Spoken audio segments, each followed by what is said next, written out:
Hello students, today we will discuss about the credit creation function of commercial bank. The capacity of commercial banks to create credit depends on two factors.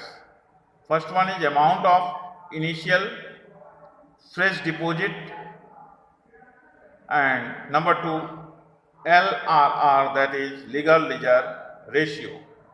LRR determines the limit to create credit by the commercial banks. Banks need to hold a fraction of deposits as reserves in order to enable them to meet the demand for withdrawals from the depositors. The credit or deposits created by commercial banks are called derivative deposits. A bank cannot lend more than primary deposits. That is, total money creation equal to initial deposit into 1 upon LRR. This is the equation through which the legal ledger ratio can be determined. Let us consider another aspect of the bank, that is central bank and its meaning and features. What is central bank? Whom do you consider as central bank? A central bank is an apex institution of a country that contracts, controls and regulates the monetary and financial system of the country. In India, Reserve Bank operates as central bank. There are certain features of the central bank. Number one, it is an apex bank and regulates money and credit in the country. Second one, it does not deal with the public. Third one, it does the exclusive rights to issue currency notes. And fourth one, it functions for the welfare of the economy. Let us consider the functions of the central bank. The central bank performs the following functions. Number one, currency authority, that is bank of issue.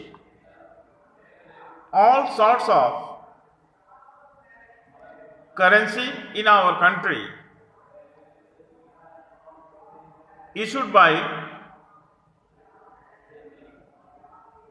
the Central Bank of India, who has legal right to issue currency. For issue of currency in the economy, the central bank deserves the sole authority for issuing currency. It is the monetary liability of central bank to issue new currency. Central government becomes or borrows money from RBI to finance its deficit. When government expenditure exceeds its revenue, this is done by selling security bills to RBI, and then RBI issues new currency. Deficit financing, monetizing the government's debt, is the process of converting its debt, which is a non-monetary liability, into central bank currency, which is a monetary liability. That is, that central bank is obliged to back the currency with assets of equal value. It is done against the security of gold and other credit instruments like securities, etc. RBI is the sole authority of note issue. Therefore, it leads to uniformity in one circulation. It enables the government to control money supply through RBI. It builds up public faith in the currency system. The second function of central bank is banker to the government. It performs the following functions as the banker to the government. Number one, carrying out all banking business of the government. Second one, granting loans and advances. Third one, managing public debt. Fourth one, the central advisor. The central bank advises the government on economic, banking and financial matters, particularly in the field of resource mobilization and planning. It also advises on the matters of international finance. The next function is the banker's bank and supervisor. As a banker's bank, it performs the following. Number one, custodian of cash reserves, clearing house function, lender of the last resort. As a supervisor, it performs the central bank supervises, regulates and controls the commercial banks. Second, the regulation may be related to their licensing, branch expansion, liquidity and of assets, management, amalgamation and liquidation. It also includes periodic inspection of banks. Next function, controller of credit and money supply. Monetary policy of central bank refers to the policy of central bank related to the control of money supply and the availability of credit in the system. The measures of monetary policy are quantitative measures and qualitative measures. There are two measures through which the central bank measures the monetary policy. The quantitative measures, first, bank rate, discount rate. It fixes the bank rate and discount rate. It is the minimum rate at which the central bank of a country gives credit to the commercial banks to meet their long-term needs. This is called bank rate. It is utilizes to control inflation, excess demand, deflation or deficient demand.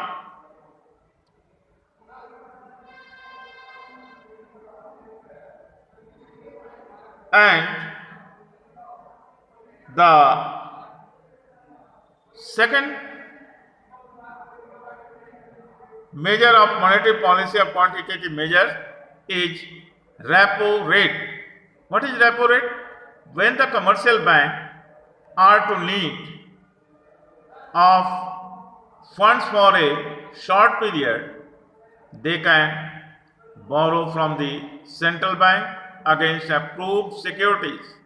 The rate of interest charged by the central bank on such lendings is called repo rate.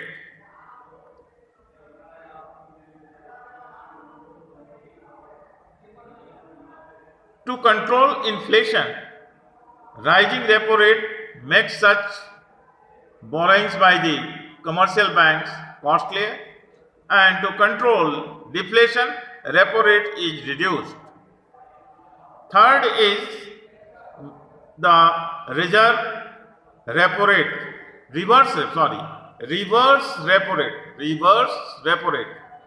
When the commercial banks have surplus funds, they can deposit the same with the central bank and earn interest.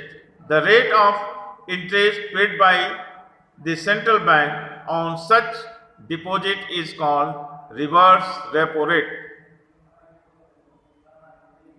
To control inflation, when reverse repo rate is increased, it encourages the commercial banks to park their surplus funds with the central bank. to control deflation when reverse repo rate is reduced. Number 4, open market operation. It refers to purchase and sale of government securities in the open market, public and commercial banks by the central bank. To control excess demand, government securities are sold by the central bank in the open market, and to control deficient demand, by purchasing the government securities, the central bank injects additional purchasing power in the system, which expands credit.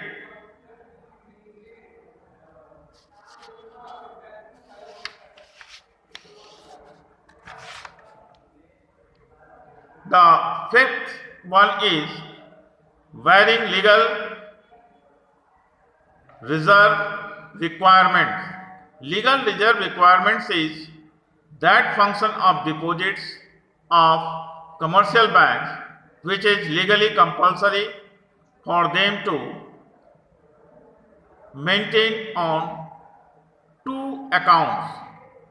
This is varying legal reserve requirements, which is from time to time initiated by the RBI in the economy. These are through various instruments, that is CRR, cash reserve ratio, or minimum reserve ratio, to control excess demand and deficient demand in the economy. Second one is SLR, that is statutory liquidity ratio. It is the percentage of deposits of commercial banks which every bank is required to maintain with itself in the form of designated liquid assets. It is also utilized for controlling the excess cash reserve, unencumbered government and other approved securities, current account balances with other banks, etc. The second measure of commercial bank is qualitative measures. So far we have discussed about the quantitative measures through which the central bank can control inflation and deflation and money supply in the economy. Let us consider the qualitative measure of the central bank through which the central bank, the RBI, can control the economy, the inflation and deflation situation in the economy. First one is imposing margin requirement. A margin is the difference between market value of the security offered by the borrower against the loan and the amount of the loan granted. It is also defined as the discount fixed by RBI on the assets mortgaged as security to the commercial banks. E.g., if margin requirement is 20%, then the bank is allowed to give loan only up to 80% of the value of securities. To control excess demand, margin requirement is increased, and to control deficient demand, market requirement is reduced. Second is moral suasion and direct action. What is moral suasion? It is a combination of persuasion and pressure that the central bank applies to other banks in order to get them fall in line with the policy. It is done through letters, speeches and hints to the banks. This is called moral suasion, नैतिक जिम्मेदारी। नैतिकता के तौर पर RBI commercial bank को instruct करती है कि आप इकोनॉमी में यह सिचुएशन है, इसके लिए आप यह काम करें। This is called moral suasion और direct action. Central bank may take direct action against member banks which do not comply with its policies or credit expansion or contraction. Let us consider the custodian of foreign exchange reserves. Another functions of Reserve Bank is it also plays an important role as a custodian of foreign exchange reserves. The central bank is the custodian of countries' stock of gold and international currencies.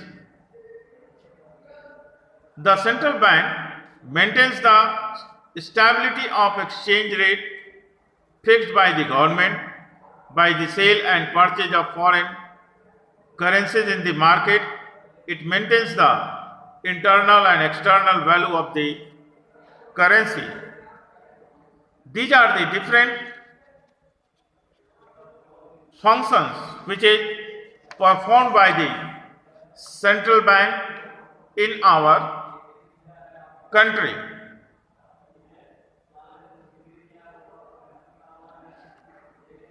The difference between a central bank and a commercial bank, you may read yourself what we have discussed in this chapter is in a nutshell, banking. What is banking? What are the functions of banking? How many types of banks in our country? That is commercial banks and central banks. How commercial banks are functioning in our country, and what are the functions of commercial banks? How it is helpful for the countrymen, and what are the functions of central bank in our country, how it is functioning in our country, how it is the central bank, how control the inflation and deflation situation in the economy, how it provide financial assistance to the government of India. One thing is, all sorts of currencies, denominations of currencies are printed by the RBI, sole authority pertain to the RBI, but only 1 rupee note is printed by the Finance Ministry of India. The 1 rupee note is not printed by the RBI. So in this way, we have discussed about the banking, and we are able to understand about the banking system prevailed in our country. You have to learn it. Basically, for the board's examination point of view, you have to learn the functions of commercial banks and central banks. Mostly probable questions are asked from these parts of this chapter. Thank you. Next is well.